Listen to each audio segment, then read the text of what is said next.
Welcome to my channel Happinest. இன்றைக்கி நான் என்ன பண்ண போகிறேன்னா பன்னீர் டிக்கா. வாங்க எப்படி பண்ணுறதுன்னு பார்க்கலாம்.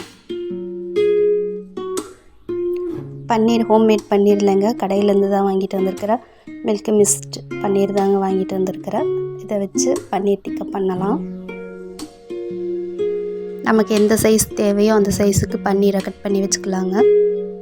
ஒரு சின்ன சைஸ் பூண்டு, ஒரு சின்ன சைஸு இஞ்சி, அப்புறம் ஒரு 5-6 பூண்டு சேர்த்துட்டு நல்லா நசுக்கி எடுத்துக்கலாங்க. இஞ்சி பூண்டு பேஸ்ட் போடுறத விட இந்த மாதிரி நசுக்கி எடுத்துக்கிட்டால் தான் இன்னும் நல்லா ஃப்ளேவர் நல்லாயிருக்கும்.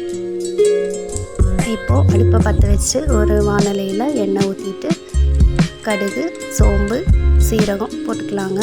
சோம்பு சீரகமும் கொஞ்சமாக போட்டால் போதும்.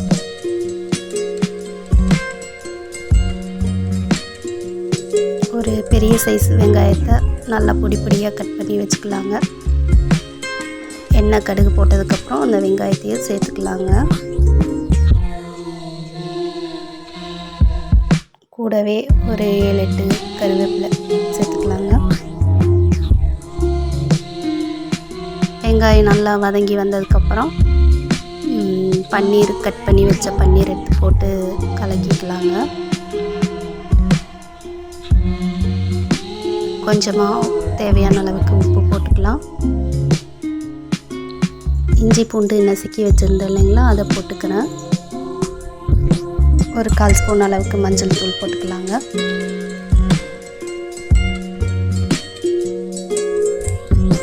சின்ன ஸ்பூனில் ஒரு 2 ஸ்பூன் அளவுக்கு பெப்பர் பொடி சேர்த்துக்கலாங்க.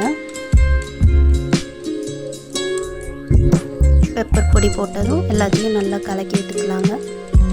கலக்கி விட்டுட்டு அப்புறம் ஒரு தட்டை மூடி ஒரு 2-3 நிமிஷத்துக்கு லோ ஃப்ளேமில் சிம்மில் வேக வச்சுக்கலாங்க. அவ்வளோதாங்க, சூப்பரான பன்னீர் டிக்கா ரெடி ஆகிடுச்சு. இந்த வீடியோ உங்களுக்கு பிடிச்சிருந்ததுன்னா லைக் பண்ணுங்கள், சப்ஸ்கிரைப் பண்ணுங்கள். தேங்க்ஸ் ஃபார் வாட்சிங்.